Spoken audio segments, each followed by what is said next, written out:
that you might be able to read this note yourself and, synthesize and create your own interpretations. Again, this is just my interpretation of the text. So, nihilism is caused by, quote, the end of moral interpretation, right? And that's on page 7 of the Kaufman text. The next point is that, quote, well, not quote, but so much energy has been placed on the Christian mode of moral interpretation, right? We've focused so much energy in this Christian mode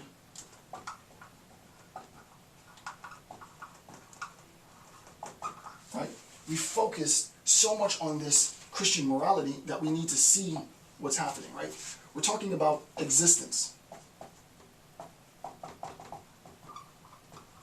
right? We're talking about existence, and as I said in my ethics video previously, and you can go through and watch my ethics video, a very general, super general account of what ethics is, how we come to understand ethics and moral imperatives and so on. Basically, there's the distinction between what is the case, right? My facticity, my embodiment, who I am as an individual, what is the case, and what ought to be the case.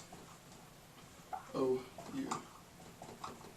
Right? So, as is the case with any ethical claim, or any ethical paradigm or theory, Christian morality as an ethic espouses what we ought to do, right? Just like Kantian deontology, or Millesian utilitarianism, or Aristotelian virtue ethics, or you fill in the blank, right? So, like any ethical account, it's not just Christian morality, but Nietzsche is specifically talking about Christian morality. Like any ethical account, there is a distinction between what is the case and what ought to be the case. That ethic, that is Christian morality, espouses what ought to be the case. What ought to be the case becomes the highest value, right? This is what he's referring to as the highest value, right?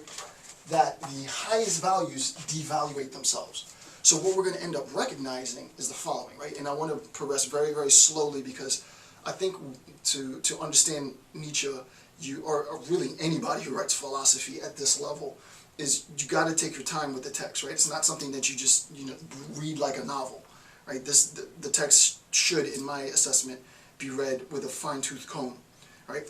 What we're attempting to recognize is Nietzsche's emphasis on nihilism. And we recognize that nihilism destroys internally itself. It collapses in on itself, right? The highest values devaluate itself. So what I claim to be the highest, the greatest good, if you will, becomes the very thing that collapses the system. What is that thing? That thing for Nietzsche is rooted. It's not exclusively, but it's rooted in Christian morality. What is Christian morality? Christian morality, like any ethical paradigm, like any ethic, is based on the fundamental distinction between what is the case and what ought to be the case. And as we'll see in a little bit, as the series progresses, we'll find out exactly what it is of and within Christian morality that espouses this ought that Nietzsche has such a problem with, right? So hopefully that, that first paragraph, or, it's the first page, I think, of the text, it might not be, or first few pages of the text, it might not be readily apparent what's going on, but the whole point of me facilitating, and that's my function here, is to, I'm functioning as a facilitator. My function is always to help you in you coming to an understanding, your own understanding of the text, right? So I'm going to facilitate your journey through Nietzsche's Will to Power, right? So much energy has been placed on the Christian mode of moral interpretation that it awakens the suspicion that all interpretation of the world are false, right? Same thing, note 1.3, page 7 in Kaufman text, right? I'll read that last bit again. That it awakens, right? So much energy has been placed in the Christian mode of moral interpretation that it awakens the suspicion that all interpretations of the world are false. What we're recognizing now, just at this very, very, very introductory, very, very general level, is that Nietzsche is trying to determine, right, the association between two things. On the one hand, he's trying to determine the relationship between the manner of interpretation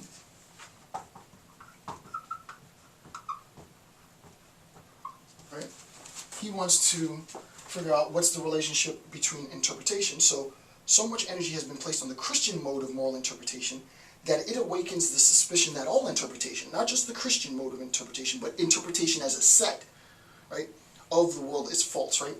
The relationship between interpretation and its correspondence to the world. This is general, super general at this point, and I'm not going to sort of flesh out what this means, but the question is, what is the nature of the relationship between an interpretation, and specifically the type of interpretation we're talking about is a moral interpretation,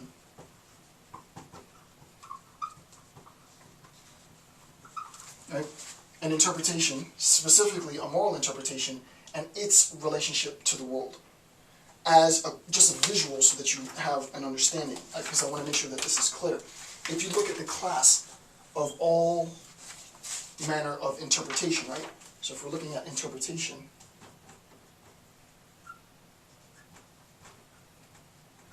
right? If we're looking at interpretation, we want to look at just Christian morality as a manner of interpreting the world, right? So I'll just put CM for Christian morality. We can look at Christian morality as a manner of interpreting the world. And according to Nietzsche, he doesn't say this explicitly yet, but the toxicity, right? The fact that so much energy has been placed in using the Christian mode, right, of moral interpretation, well, it makes us question the nature of interpretation as such, right? So you can think of, it takes one apple to spoil the bunch, as like a very sort of general metaphor. If you have a bunch of apples in a bowl, and there's an apple at the bottom of this, Nietzsche is not Nietzsche at all. This is just me trying to do a ghetto philosophy. And if you've been watching me long enough, you know what ghetto philosophy is and what it means, right? If not, go back and watch my other videos, right? So there's a bowl, there's one apple in the bottom of the bowl, and the apple is starting to rot. That apple starts to fester and it starts to rot. And we can smell the rotting of the apple. And what Nietzsche is saying is that because that apple is, in a sense, it's extending itself outside of the bowl, because now we can smell it. It starts to contaminate other apples within the bowl, and now we have to question the nature of all the apples in the bowl. Are there any good apples in the bowl? That's a really bootleg, really general idea, but the idea is within the set of all things related to moral interpretation is Christian morality. Christian morality espouses what we ought to do. The espousal of the things that we ought to do is obviously in conflict with Nietzsche's philosophical view, which we'll explain later. Because it's in so much conflict with his worldview, it leads him to question the totality of the set of all things interpreted. Right? Now, you'll just have to take my word on that at this level, because he doesn't present that yet in the text. Right? This isn't my first time reading the text, but I'll return to this.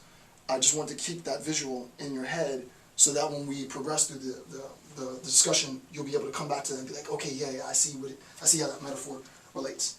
Okay.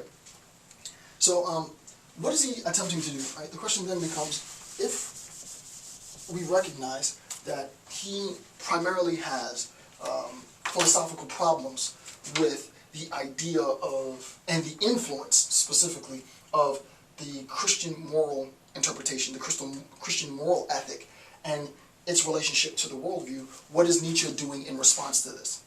And Nietzsche is attempting to locate, next point, he's attempting to locate, quote, a critique of Christian morality, right? And this is emphasis in the original. So in the original, he emphasizes that phrase, right?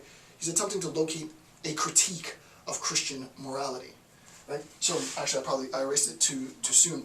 He wants to be able, at this introductory level, right? This will get profoundly more deep later, but at this very, very superficial level, based on what is said in the text, and again, you come to your own conclusions. He wants to have an understanding of a worldview that isn't influenced by the Christian moral ethic. And in order to be able to come to that understanding of this new worldview, he's going to have to challenge the Christian moral ethic. And we'll